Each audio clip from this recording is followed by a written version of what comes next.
Se eu te dissesse que existe um canídeo na África que caça melhor que um lobo, tem uma taxa de sucesso quase 3 vezes maior que um leão, mas está desaparecendo da natureza, você saberia qual é?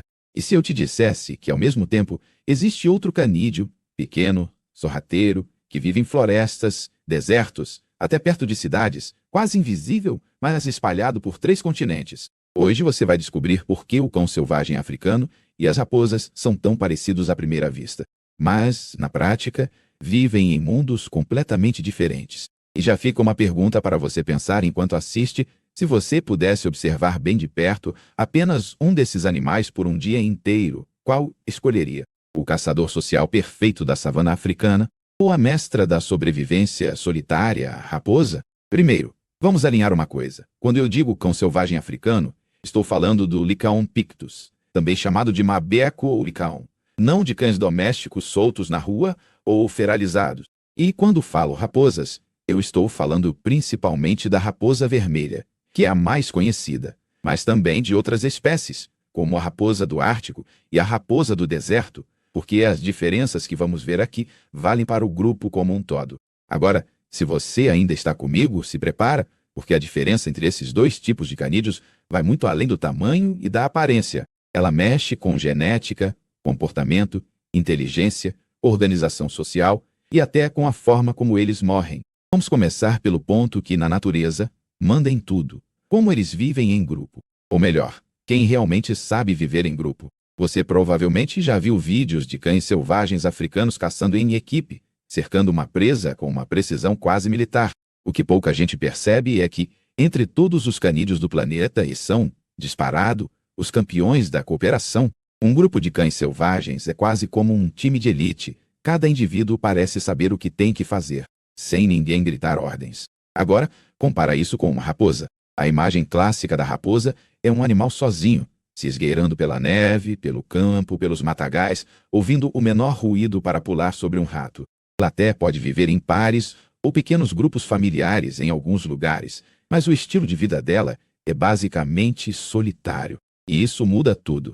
O cão selvagem africano vive em bandos que podem variar de 6 até mais de 20 indivíduos. Esses grupos têm uma estrutura social muito forte. Geralmente existe um casal dominante que é o principal reprodutor, e o resto do grupo é composto por filhotes, subadultos e alguns adultos auxiliares, que ajudam a criar os filhotes e a defender o território. E aqui vem a parte mais impressionante. Eles compartilham comida de forma extremamente generosa. Cães selvagens regurgitam carne para filhotes, para fêmeas que ficaram na toca e até para indivíduos doentes ou feridos. Em outras palavras, ninguém é deixado para trás. Já a raposa é quase o oposto desse modelo. A raposa vermelha, por exemplo, costuma ter territórios individuais ou de casais. O macho e a fêmea podem criar filhotes juntos, mas não existe essa grande tribo organizada como no cão selvagem africano. E quando o filhote cresce, muitas vezes precisa encontrar seu próprio território e seguir a vida sozinho. A cooperação na caça, que é tão central para os cães selvagens, nas raposas praticamente não existe. Elas caçam sozinhas, comem sozinhas e planejam sua sobrevivência sozinhas. Se você ainda está aqui, presta atenção nisso. A organização social do cão selvagem africano é tão sofisticada que alguns biólogos comparam o bando deles a uma matilha de lobos, só que é ainda mais eficiente na caça. E é justamente esse estilo cooperativo que vai explicar outra diferença gigantesca entre eles e as raposas: a forma como se alimentam e o que comem. Quando a gente pensa em dieta, parece uma coisa simples. Um come X, o outro come Y. Mas na natureza, o que você come define quase tudo: seu tamanho, sua inteligência social, seu território, até seu risco de extinção. E aqui, cães selvagens africanos e raposas vivem em universos completamente diferentes. O cão selvagem africano é um superpredador especializado em caça de médio porte. O cardápio dele inclui antílopes como impalas, gazelas e outros ungulados, às vezes até presas maiores, como o gnu, se o bando for grande e bem coordenado. A estratégia é brutal e eficiente. Eles não são tão fortes quanto leões, mas compensam com resistência e trabalho em equipe. Correm longas distâncias, revezam na perseguição, cercam a presa, cortam ângulos de fuga. É como se um grupo de corredores de maratona extremamente inteligentes perseguisse um atleta isolado. O resultado? Uma das maiores taxas de sucesso na caça entre todos os grandes predadores da savana. Agora, vamos olhar para a raposa. Esquece aquele mundo de explosão de velocidade e caça coletiva. A raposa é especialista do pequeno. Roedores, coelhos, insetos, aves pequenas, ovos, frutas, restos de carniça, lixo humano em área urbana. Ela é uma verdadeira oportunista. Se mexeu, é pequeno o suficiente, tem valor nutritivo e não representa um grande risco, é candidato a virar comida. Isso faz da raposa um animal muito mais flexível. Enquanto o cão selvagem depende de presas específicas e precisa de grandes áreas preservadas, a raposa consegue se virar em ambientes muito diferentes, até perto de cidades. Mas tem um detalhe que quase ninguém fala: a forma de matar e de consumir a presa. Os cães selvagens africanos têm uma estratégia que parece chocante para olhos humanos. Eles começam a comer a presa muito rápido, muitas vezes antes dela estar completamente morta. Isso não é crueldade, é eficiência. Na savana, se você demorar demais, outro predador pode roubar sua refeição. Então, o bando consome rápido, com divisão clara, e em poucos minutos, uma carcaça grande vira quase nada. Já a raposa, por ser menor, mata com mordidas rápidas, geralmente no pescoço ou na nuca, e depois arrasta ou carrega a presa. E aqui vem um comportamento genial. Ela costuma enterrar comida excedente em pequenos estoques espalhados pelo território. Para comer depois, é como se ela tivesse várias mini-despensas escondidas. Essa habilidade de estocar alimentos é uma das razões pelas quais a raposa consegue sobreviver em ambientes onde a comida é imprevisível. Se você ainda está comigo, repara no contraste. De um lado, o cão selvagem africano, altamente especializado em caça cooperativa de grandes presas, extremamente eficiente, mas dependente de grandes espaços e de um grupo saudável. Do outro lado, a raposa especialista em se adaptar, comer de tudo, viver sozinha e até guardar comida estrategicamente. Mas até aqui, a gente falou de comportamento. E se eu te disser que essas diferenças estão gravadas, literalmente, no corpo e no DNA desses animais? Vamos entrar agora na parte física e genética, porque aí a diferença fica ainda mais gritante. À primeira vista, se você mostrar uma foto rápida de um cão selvagem africano e de uma raposa para alguém leigo, a pessoa pode dizer só: são dois cachorros diferentes. Mas o corpo deles conta histórias muito distintas. O cão selvagem africano tem um corpo feito para correr. Ele é magro, alto, com pernas compridas, peito profundo e cintura mais estreita. Parece quase um atleta de resistência. Mas o que chama atenção mesmo são as orelhas grandes e arredondadas e a pelagem manchada, com padrões únicos de preto, marrom, amarelo e branco. Cada indivíduo tem uma estampa exclusiva, como se fosse uma impressão digital. Isso facilita o reconhecimento dentro do bando, a longas distâncias. Agora, a raposa vermelha, nossa principal referência de raposa, tem um corpo mais compacto, focinho fino, cauda longa e extremamente peluda, quase sempre com a ponta branca. As orelhas são pontiagudas, o corpo é mais baixo e a aparência geral é de um animal pequeno, leve, que combina a agilidade com furtividade. Outras raposas, como a raposa do Ártico, mudam de pelagem conforme a estação, ficando brancas na neve e escuras no verão, um verdadeiro camaleão dos canídeos. Só que tem um detalhe anatômico que pouca gente sabe e que separa totalmente o cão selvagem africano dos cães domésticos e das raposas: o número de dedos. Os cães selvagens africanos têm 4 dedos em cada pata, enquanto cães domésticos, lobos e muitas raposas têm 5 dedos nas patas dianteiras,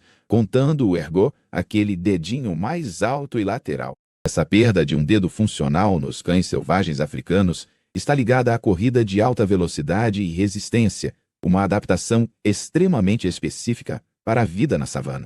E quando a gente olha para dentro, na genética, a coisa fica ainda mais radical. O cão selvagem africano pertence a um gênero próprio, Lycaon, diferente do gênero Canis, que inclui lobos, cães domésticos, coiotes e alguns chacais. As raposas, por sua vez, geralmente pertencem ao gênero Vulpes, como a raposa vermelha, a raposa do Ártico e a raposa do deserto. Em termos evolutivos, isso significa que cães selvagens africanos e raposas estão em ramos diferentes da árvore dos canídeos há milhões de anos.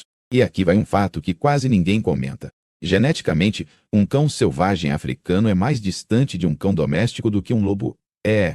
Isso significa que não dá para simplesmente cruzar cães domésticos com cães selvagens africanos de forma natural e viável, como acontece com lobos, por exemplo. Já com raposas, a distância genética é ainda maior, embora existam projetos de domesticação experimental de raposas, como o famoso experimento russo com raposas prateadas. Esse experimento mostrou que, em poucas gerações, selecionando apenas indivíduos mais dóceis, as raposas começaram a mudar não só de comportamento, mas também de aparência, com orelhas caídas e caudas enroladas, algo muito parecido com os cães. Se você ainda está aqui, anota mentalmente essa ideia. O corpo e o DNA de cada um desses animais contém pistas claras de como eles vivem. O cão selvagem africano é moldado para a corrida em grupo, para a caça coordenada, para a vida em bandos grandes. A raposa é moldada para a discrição, a versatilidade, a sobrevivência solitária em condições variadas. Mas tudo isso que eu te mostrei tem uma consequência brutal, talvez a mais importante de todas. Quem está ganhando e quem está perdendo na luta pela sobrevivência. E é aqui que a história deixa de ser apenas curiosa e passa a ser urgente. Quando você ouve a palavra raposa, dificilmente você pensa em um animal à beira da extinção. Em muitos lugares, a raposa é vista quase como um incômodo, às vezes até como praga agrícola. A raposa vermelha é uma das espécies de mamíferos mais espalhadas do planeta. Ela vive na Europa, na Ásia, na América do Norte e foi introduzida na Austrália. Aparece em áreas rurais, florestas, campos, tundras e até em grandes cidades, revirando lixo, caçando ratos e se aproveitando de tudo que o ser humano deixa para trás. Já o cão selvagem africano vive o extremo oposto dessa realidade. Ele é um dos carnívoros mais ameaçados da África. Estima-se que existam apenas alguns milhares de indivíduos na natureza, divididos em populações fragmentadas em poucos países, como Botsuana, Tanzânia, Zimbábue e África do Sul. Eles precisam de enormes áreas contínuas para que seus bandos consigam caçar, se deslocar e manter uma diversidade genética saudável. E aqui entra um contraste violento. Tudo aquilo que torna o cão selvagem africano impressionante também o torna vulnerável. Ele precisa de grupos grandes. Ele depende de cooperação. Ele precisa de grandes presas em quantidade suficiente. Ele sofre com atropelamentos em estradas que cortam seu habitat. Muitos morrem por doenças transmitidas por cães domésticos, como raiva e sinomose, e também sofrem perseguição humana direta, seja por conflito com criadores de gado, seja por simples medo e ignorância. As raposas, por outro lado, muitas vezes se beneficiam das mudanças humanas. Desmatamento que prejudica grandes predadores pode favorecer pequenos roedores, que são alimento para raposas. Lixo humano vira recurso alimentar. Cidades acabam se tornando novos nichos para elas. Isso não significa que todas as espécies de raposas estejam seguras. Algumas estão ameaçadas em áreas específicas, mas, em geral, o grupo como um todo é muito mais resistente e adaptável. Se você ainda está comigo, pensa nisso. 2 canídeos, parecidos à primeira vista, viveram trajetórias evolutivas tão diferentes que hoje um é símbolo de resiliência e adaptação à presença humana, e o outro é símbolo da fragilidade dos grandes ecossistemas selvagens. E aí vem a parte mais surpreendente de todas, que muita gente nunca parou para pensar. Se esses 2 animais trocassem de lugar, será que sobreviveriam? Imagina pegar um bando de cães selvagens africanos e soltá-los em uma floresta temperada da Europa, cheia de vilas, estradas, fragmentos de floresta, rebanhos domésticos e cidades, sem antílopes, sem savana aberta, sem grandes áreas contínuas. A estratégia de caça cooperativa, que é perfeita para a África, começaria a falhar. Eles poderiam se voltar para o gado, entrar em conflito direto com humanos, sofrer retaliação intensa. O espaço seria pequeno demais para bandos saudáveis e territoriais. Agora, imagina o oposto. Uma raposa numa planície africana aberta, repleta de grandes predadores, poucos esconderijos, conflitos diretos com hienas, leões, leopardos e uma competição brutal por carniça e pequenos animais. Até poderia haver nichos para ela, mas a raposa teria muito mais dificuldade de se firmar como predador relevante, porque seu estilo solitário e de caça de pequenos animais seria constantemente sabotado pela pressão de outros predadores, pelo clima extremo e pela competição feroz. Essa comparação hipotética mostra uma verdade profunda. Evolução não cria melhor ou pior animal em termos absolutos, mas cria especialistas em determinados contextos. O cão selvagem africano é especialista em caça cooperativa na savana. A raposa é especialista em sobrevivência flexível em ambientes variados, inclusive em paisagens dominadas por humanos. E agora eu quero te fazer uma pergunta direta. Em qual dessas estratégias você se vê mais? No especialista que depende do grupo, extremamente eficiente, mais vulnerável a mudanças rápidas, ou no generalista solitário, menos brilhante em um único aspecto, mas capaz de se virar em quase qualquer cenário? Se você ainda está aqui, é porque esse tipo de comparação te faz pensar não só em animais, mas também em seres humanos e sociedades, e é justamente isso que torna esse tema tão fascinante. Antes da gente fechar, vamos recapitular as principais diferenças e adicionar um detalhe final que amarra tudo o que falamos. Primeiro, o estilo de vida social. O cão selvagem africano é um cooperador extremo. Vive em bandos grandes, com divisão de tarefas, compartilhamento de alimento, cuidado intenso com filhotes e indivíduos doentes. A raposa é, em essência, uma sobrevivente solitária que pode formar pares ou pequenos grupos familiares, mas que não depende de cooperação em larga escala para caçar e viver. Segundo, a alimentação e o modo de caça. O cão selvagem africano é um caçador de médio a grande porte, que aposta em velocidade, resistência e coordenação em grupo. A raposa é uma oportunista de pequeno porte, que caça sozinha roedores, aves, insetos e aproveita frutas, ovos e restos humanos. É quase como comparar uma equipe de corredores de elite com um espião que sabe se virar em qualquer cidade. Terceiro, o corpo e a genética. O cão selvagem africano tem 4 dedos funcionais nas patas, um gênero próprio, Lycaon, e uma anatomia toda voltada para a corrida em espaço aberto. A raposa, do gênero Vulpes. Um corpo compacto, cauda farta, grande capacidade de camuflagem e variação de pelagem, como a raposa do Ártico que muda de cor com as estações. Geneticamente, eles estão em ramos diferentes da árvore evolutiva dos canídeos há milhões de anos. Quarto, a relação com o ser humano e com as mudanças ambientais. Raposas, especialmente a raposa vermelha, se adaptam bem, às vezes até demais, à presença humana. Elas entram em cidades, usam nossos resíduos, existem a fragmentação de habitat. O cão selvagem africano, ao contrário, sofre intensamente com estradas, gado, doenças de cães domésticos, perda de habitat e perseguição. Seu estilo de vida altamente social e especializado o torna extremamente sensível a qualquer desequilíbrio. E agora vem o clímax dessa história. Apesar de tudo isso, esses dois animais têm algo em comum que explica por que a gente se interessa tanto por eles. Tanto o cão selvagem africano quanto as raposas são, de certa forma, espelhos distorcidos da nossa própria espécie. O cão selvagem africano reflete nosso lado cooperativo, tribal, nossa capacidade de trabalhar em grupo, cuidar de quem está fraco, dividir recursos, enfrentar desafios grandes demais para um indivíduo sozinho.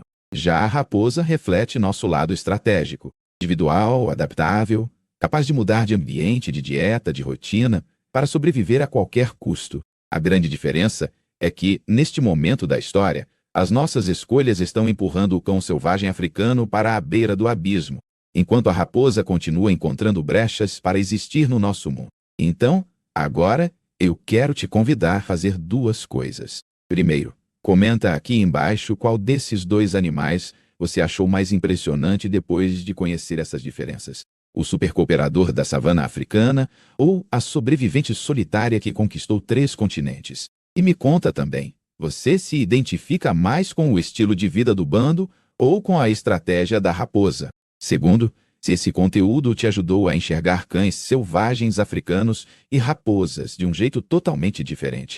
Deixa o like e se inscreve no canal, porque isso mostra para o algoritmo que esse tipo de vídeo faz sentido para você. Assim, eu posso continuar trazendo comparações profundas como essa, entre animais que parecem parecidos, mas que, quando a gente olha de perto, revelam mundos inteiros de diferenças.